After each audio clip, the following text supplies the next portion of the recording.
President Paul Biya prescribes new specialized courses in secondary school and university curricula.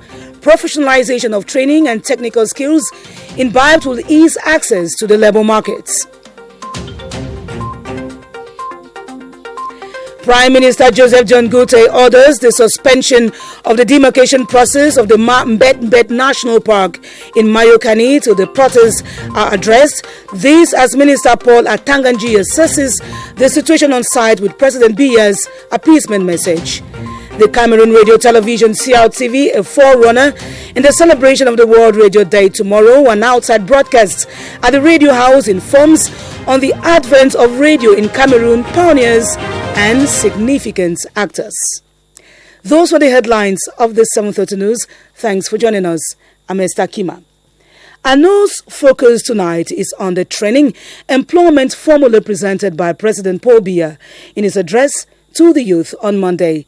The vision to augment and to upgrade technical high schools and professional training centers has been expressed in recent years through the provision of funds by the states. The intention is to enable learners create wealth and employment after training. The strides, however, encounter a couple of setbacks. Ewana Epole reports. February 11, 2025 marked a historic day for the youth of Mweba and neighboring villages as they gathered to celebrate the amended Youth Day presided at by the divisional officer of Bangem. I'm very grateful for what have been done here, the huge mobilization of the population of Clan Ninon to come and witness the Youth Day in Mweba Ninon. It is an electoral year. We are calling on youth to participate to the electoral process.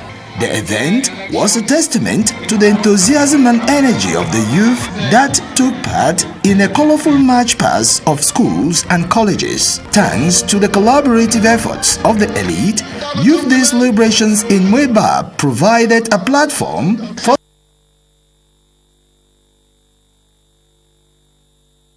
Well, sorry for breaching that report. Paul Biya, in his address to the youth, announced the injunction given to governments to involve young people in the conservation of the environment and in the fight against climate change. He highlights the income-generating possibilities in sanitation, waste recycling and organic farming. Prince Will Mukwele Aduma now looks at how feasible this can be, with some 10,000 jobs expected to be created.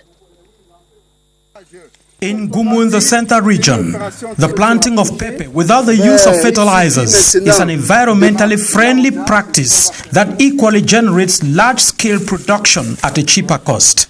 In yet another endeavor, recycling, which is another protection of the ecosystem, forms the basis of hope to many in this recycling plant seeking to extend its tentacles nationwide. I have a site in Douala, in Gawa. We created 14 employees for the young people. In Douala, you work together with 100 plus people, and Yaoundé, in the end of this month, it's possible to create 100 employees for the young people. While the state works towards restructuring waste management on a national scale, young people in the city of Douala are poised for earmarked jobs accruing from the transportation of waste from councils to factories. We will be accompanying the council to ensure that they cater for these associations that actually will bring in those waste pickers together to get them to the situation where as soon as they capture this waste, they take it directly to the industry, and this creates huge jobs for them. Let me give you an example. As of now, we have for the scrap industry more than 7,000 Cameroonians that are involved in just picking this waste around. This number is bound to increase. Experts say the head of state's call to the youths is the scratch on the surface of a green mind. Digging into this economic mound creates yet another lease of life for Cameroonians. As we mentioned earlier, the vision to augment and to upgrade technical high schools and professional training centers has been expressed in recent years through the provision of funds by the state, and the intention is to enable learners to create wealth and employment after their training. But how possible has this been, and what are the setbacks? Iwane Pole tells us.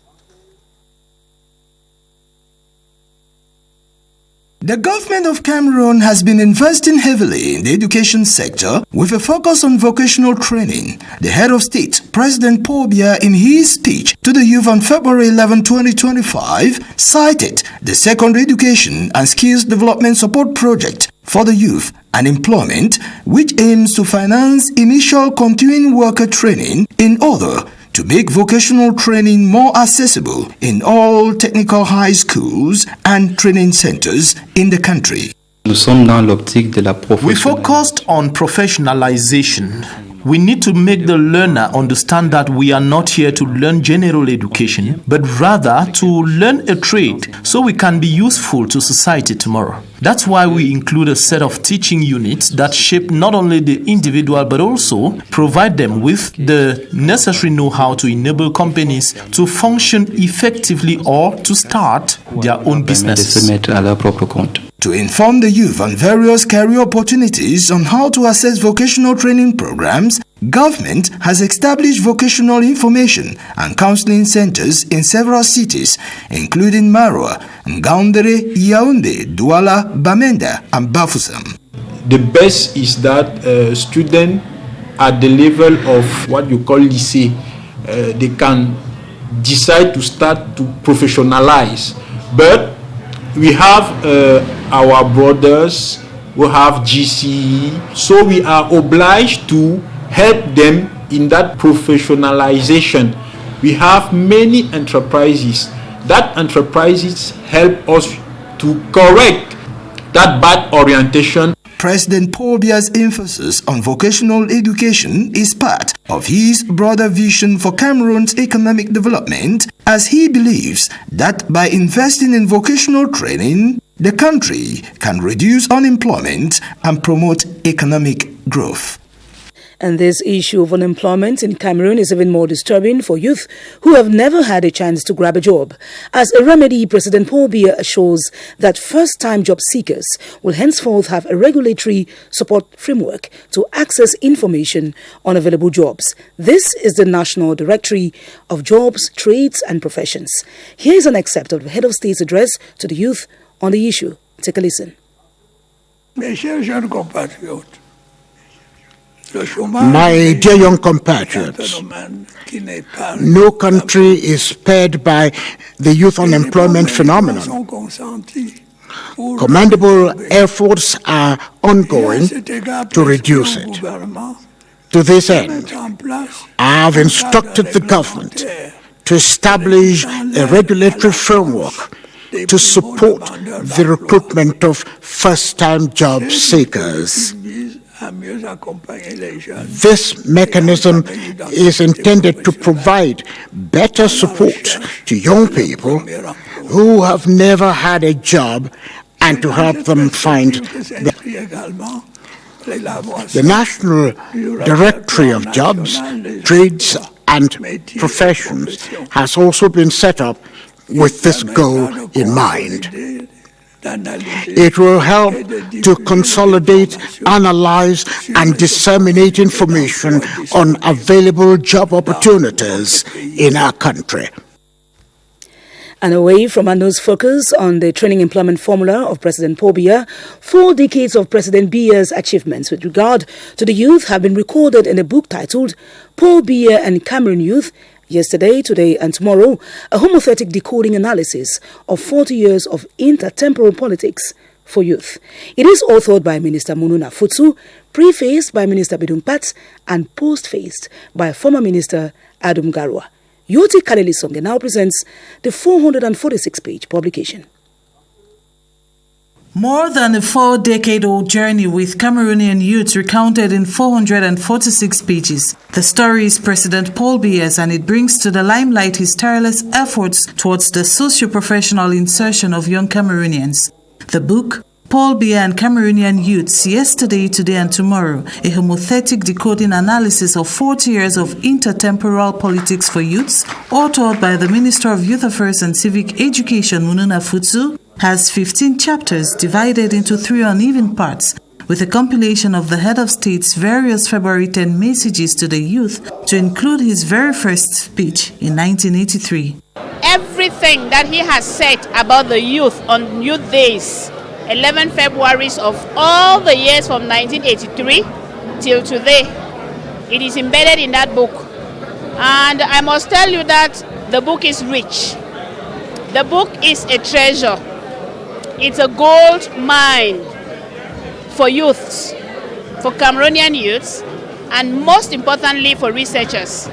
This documented work also sheds light on the policies, projects and programs available for youngsters, all implemented by the New Deal man. I am one of the product of the National Youth Policy of President Paul Biya. I decided to commit this book to inform first of all young people themselves to be aware of those opportunities, not be manipulated because of fake news, but the reality. The information contained here is considered of utmost importance as highlighted in the preface by Dr. Bidungpat, while former Minister Adumgara in his postface underscores the President's commitment to give young people hope. Dr. Francois Magmujom on his part pinpoints the method of communication adopted by President Paul Biya when speaking to the youths. A copy of the book, which took roughly 6 years to be unveiled, sells at 15,000 CFA francs. The Limbe Advanced Vocational Training Center, situated in Bonadikombo, is one of the institutions that have enabled young persons meet their labor insertion needs. The center, which went operational in 2016, offers 9 specialties, including catering, welding, and computer maintenance. The director of the center, Emmanuel Ngwe Osiaka, acknowledges that the reduction in the tuition from 500,000 CFA francs to 50,000 francs has almost tripled enrollment. Emmanuel Fevrier was at the center and now reports.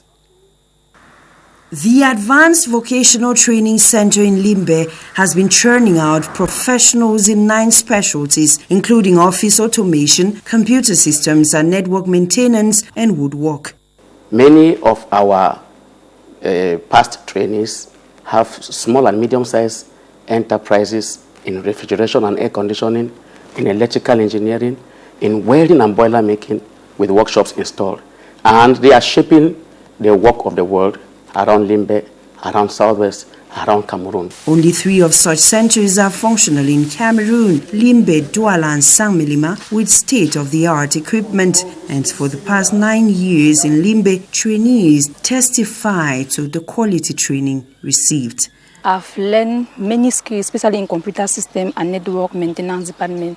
These skills include software maintenance. How can you detect in a machine which part is the problem and how to repair them? I also learn web development. I also learn graphic design. With a reduction of fees from 500,000 francs to 50,000 francs, this has parachuted enrollment in the center. The gesture of the head of state, His Excellency Paul Biya, is a well-acclaimed initiative in that it has significantly boosted the enrollment to more than 3 times what it used to obtain. One of the difficulties we had in the past is that we will run a training year with a very low intake. The center runs 2 cycles with internships of 2 months for the first and 4 months for the second cycle. Halfway into the newscast, in our other top story, the demarcation process of the Ma-Mbet-Bet National Park in Mayokani Division has been suspended. The order was given today by the Prime Minister, Head of Government, Joseph John Gute, who also instructed the setting up of a committee to visit the area in order to understand the grievances of the people. This was in the course of an interministerial meeting aimed at assessing the tensions surrounding the development venture. Star Building correspondent Christian Chiatam reports. The consultation was convened by the Prime Minister, Head of Government, Joseph John Gute, following the outbreak of tension in Mayokani Division on the 7th of February over a routine demarcation exercise of the Ma-Mbet-Bet National Park. We had a mission on the field to make the demarcation of the park, and people were misinformed that the government is trying to move them from their lands. and they started to manifest. Joseph Diangute and a cross-section of members of government examined the situation in detail during the interministerial meeting of close to 3 hours, noting the origin of the grievances expressed by part of the population and identifying solutions to calm the situation in the short run. We are comfortable in the fact that all the high instruction given by His Excellency the Prime Minister will contribute to bring peace and continue to promote local economy and development. The main decision taken after the discussions is that a high-level delegation will be set up in the moments ahead to visit Mayokani Division in order to give the right information concerning the Mabetbet National Park and examine the points of discord raised by part of the population of the division. The Mabetbet Park was created by Prime Ministerial Decree on the 7th of January 2020 and has the objective of, amongst other things, protecting the migration corridor of elephants in order to keep the population of the division safe, protecting biodiversity, and developing tourism in Mayokani Division. And on the instruction of the President of the Republic, the Minister of Territorial Administration is currently in the Far North region to evaluate the unrest amongst the Gidigis in Kaile subdivision of Mayokani Division. Paul Atanganji is meeting with the stakeholders to resolve the protest against the creation of a national park in their locality. He was received upon arrival at the Marua Salak Airport by Governor Mijiawa Bakari. Ebenezer Akanga is part of the delegation. He reports that the minister also delivered President Paul Biya's message of appeasement. Last Friday, 7th of February 2025, the populations of Gidigi subdivision and parts of Kaili subdivision in Mayokani division staged a demonstration to protest against the creation of the national park called Mambet on their land. They said that the park deprives them of their farming and grazing land. In the wake of the demonstration, the head of state has dispatched the Minister of Territorial Administration to Kaili to listen and gather the views of the population on the matter and convey his message to them. At a meeting with the active forces of Mayokani in Kaili, Paul Atanganji told the population of the division that the message of the head of state to them is one of appeasement and social cohesion. He urged the population to always use administrative authorities, parliamentarians and traditional rulers to channel their grievances to government instead of resorting to trouble and violence. Rioting, mob action, wanton destruction of property has never been a solution to any problem. So this message from President Paul Biya is a message of appeasement and a message of sensitization. We have to sensitize the population that don't take the laws into your hands. And all those who have a hidden agenda, thinking that it is now time for them to expose their hidden agenda, I want to give them a clear warning that anyone who will try to defy state authority will pay a heavy price. Paul Atanganji assured the population that a comprehensive report will be forwarded to the head of state. While that is being done, he urged the population of Mayokani to embrace peace. In other news, preparations are heightening ahead of the World Radio Day celebrated every February 13. In prelude, the Cameroon Radio Television CRTV has been organizing and recognizing the significance of radio through a special open-door broadcast at the national station today. The advent of the radio in Cameroon, the major actors, and its evolution inspires these special programs. Cynthia Saptala reports that the Minister of Communication, Rene Emmanuel Sadi, was amongst the choice guests.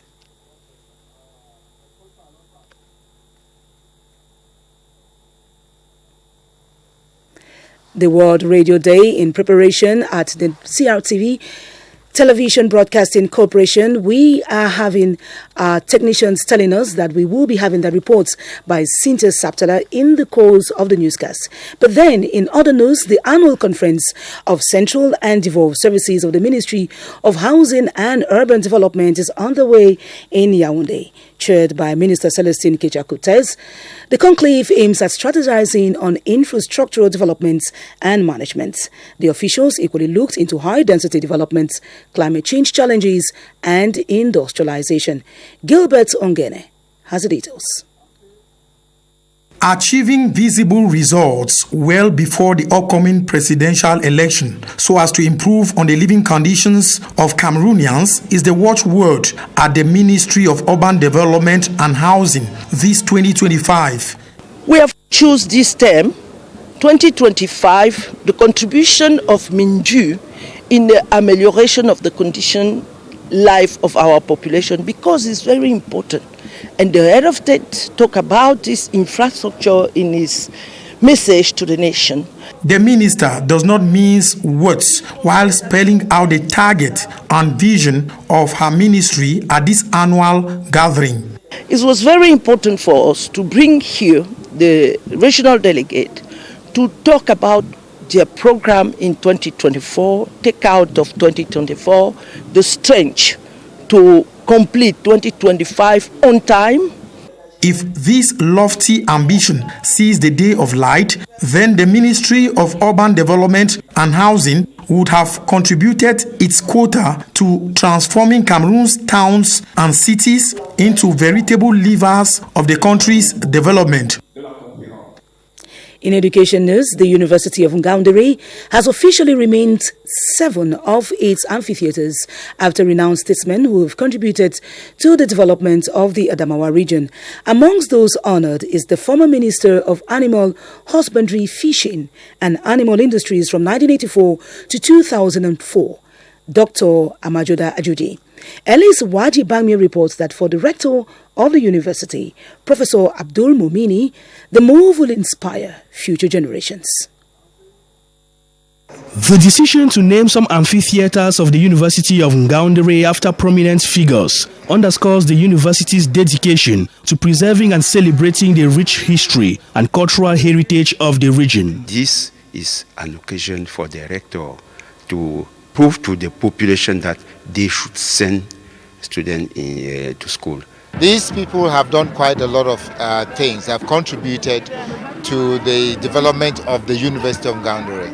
Among those honored is late Dr. Amajoda Ajuji, former minister and former board chair of the University of Ngaoundéré, whose name was attributed to what was once called Amphitheater 500. We are proud, very proud, and we say thank you for the University of Ngaoundéré.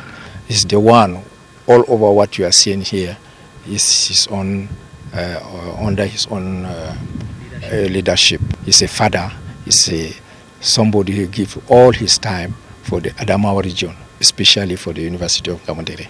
The move aligns with the university's ongoing commitment to foster a culture of excellence and to instill in students a sense of pride in the region's history. These figures have not only shaped the present but also laid the foundation for a future that our students can aspire to. By renaming these amphitheaters, we honor their legacies. As the university continues to grow, the renaming of these amphitheaters stands as a reminder to students and faculty alike that education is not only about learning in classrooms but also about honoring the legacy of those who have paved the way for progress. And in politics, sympathizers of Lom and Jerem Division in the East region have called on President Paul Biya to be their candidate in the upcoming presidential election. At a meeting chaired by the Central Committee Permanent Delegation Head, Senator Badel Ndangandinga, the supporters were hailed for their loyalty and urged to enroll on electoral registers. Bennett Akame reports that they have called on their national chairman to launch his campaign in Betua. Setting the basis for a successful electoral year defines the objective of the meeting, which brought together CPDM supporters in the Lom and Jerem. It was equally an occasion to discuss ways of increasing registration on the electoral list in order to guarantee success during the presidential and other upcoming elections. Nous voulons être prêts à tout moment.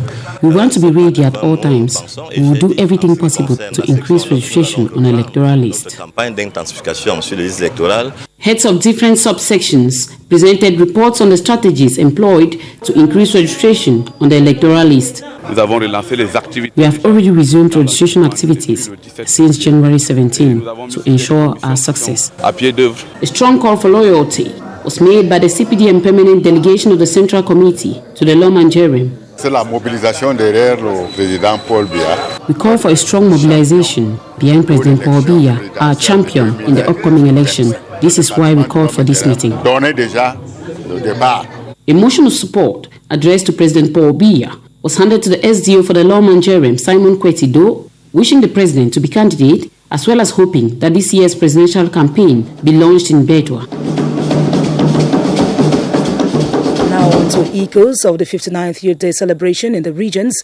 We make a stop in Boya, where there was a remarkable increase in the participation of schools.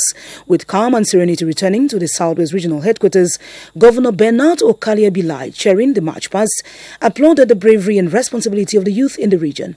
Olivia Ambai watched the colourful events for the 7:30 News.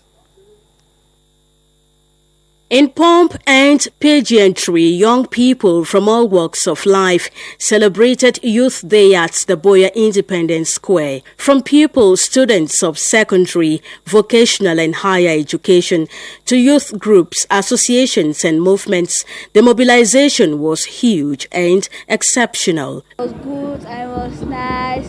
This is my first day machine. And I was happy. The 11th February day was so great, with so many activities. It was fun. They were praised for their patriotism, resilience and dynamism.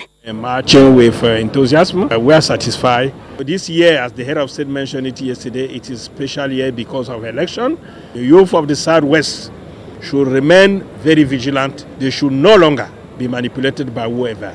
The colorful event was also witnessed by an array of the population of Boya, who turned out to cheer on the young marchers. In the Northwest region, pupils and students turned out in their numbers to celebrate Youth Day. Security measures were tightened for a hitch-free event as the marchers confidently brandished messages of peace, non-violence and patriotism. The event was presided over by Governor Adolphe Lele Lafrique in the presence of municipal and traditional authorities. Ola Titanki tells us more. They are young and vibrant. They are not only aware of their potentials, but are also determined to take an active role in shaping the future of their country. They marched past the ceremonial grandstand carrying placards that conveyed messages such as no to drug consumption, stop hate speech, education and professionalism, a solution to unemployment. The region's administrative boss urged the young people to seize every opportunity provided by the government, emphasizing that these resources are designed to empower them. I would like just to insist they should use the digital world positively. There is a new opening in the green economy, the rural world, where there are a lot of job opportunities given to the youth of our region and our nation. Northwest Governor Adolphe Lele Lafrique also encouraged eligible youths to take part in the democratic process. He stressed that civic engagement is not merely a responsibility, but a way for the young individuals to make their voices heard and influence the direction of their country's future.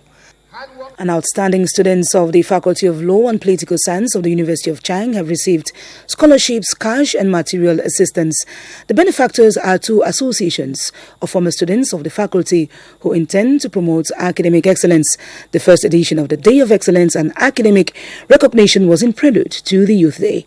Kinge Angelapa reports. The administration of the University of Chang described the donations of the ex-students as an example to be emulated in the move to promote excellence amongst students. He is serving just near the head of state, can you imagine? Coming from Chang. So we are so proud of him. And today we just ask him to become our messenger to all the other schools of our university. The spokesperson of the Ex-Students Association, technical advisor at the General Secretariat of the Presidency of the Republic, disclosed that they are out to accompany the university in its mission. We are really happy for the training that we receive here at the University of Chang. We are happy for lecturers that help us during our process. Other people's, non-lecturers personnel that contribute to build people that we are today. And we just want to transfer it to the new generation. They have to work very hard and they have to define their objective if they don't have that mindset, they will not reach the point where the head of state is waiting all the youth of our country. The 3-day event, which was also characterized by sporting activities, library donations, an orientation workshop and excellence awards, ended in the signing of a partnership agreement between the University of Chang and a Turkish organization aimed at promoting scholarship opportunities and research grants for university students and lecturers.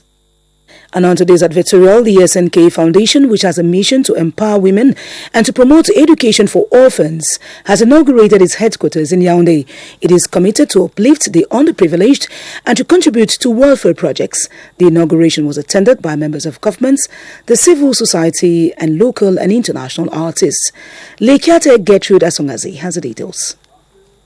One of the main missions of the SNK Foundation is to inspire change by investing in the future. The Yaoundé head office of the SNK Foundation, inaugurated, will permit the founder train Cameroonian youth on artificial intelligence, empower women, and provide financial support to the underprivileged in the country. The highly attended ceremony was filled with touching songs from the kids of the St. Teresa Orphanage in Obili and testimonies from some owners of orphanages. According to the promoters and founder of the SNK Foundation, lending support to the needy has been their priority project in the past 3 years. I am very satisfied with the inauguration of this head office, which will enable us develop our ideas, see how to come to the aid of the Cameroonian youthful population. We have a program to train 100 youths on artificial intelligence, and we will put at the disposal of youths funds to start business. We will also create a network of entrepreneurs who have the same vision as me in developing competencies in their respective fields. Et de les former aussi dans les domaines respectifs. Situated at the Etouamiki neighborhood in Yaoundé, the SNK Foundation plans to train more than 1,200 younger people in the days ahead and also empower women while providing education to the underprivileged and scholarship to orphans. It should be noted that the SNK Foundation was founded some 3 years ago and has so far provided financial assistance to more than 800 students with support to prisoners. At the end, officials of the SNK Foundation publicly declared their interest to ameliorate the conditions of living of Cameroonian youths through human development and skills acquisition. We now end this newscast with our last headline story. Preparations are heightening ahead of the World Radio Day celebrated every February 13, and in prelude, the Cameroon Radio Television CRTV has been recognizing the significance of radio through a special open-door broadcast at the national station today. The advent of radio in Cameroon, the major actors, and its evolution inspires the special programs. Cynthia Saptola tells us that the Minister of Communication, Rene Emmanuel Sadi, was amongst the choice guests.